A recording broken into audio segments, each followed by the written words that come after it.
So first you're going to open up your Word document, go down to Options, and then you can do Customize Ribbon.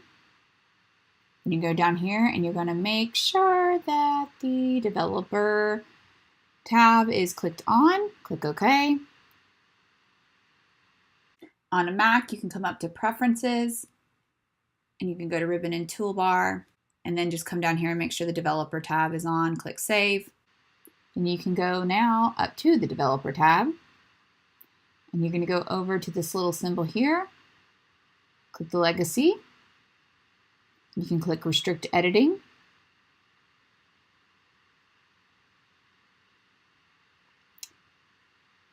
Make sure these options are checked as pictured.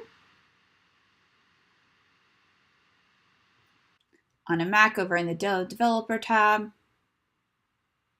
Protect Form, and then you can check off things as needed. And then you just click Unprotect Form. Note that when Protect Form is on and you're actually doing the checkboxes, that you can't edit the text. So you'd have to unprotect the form.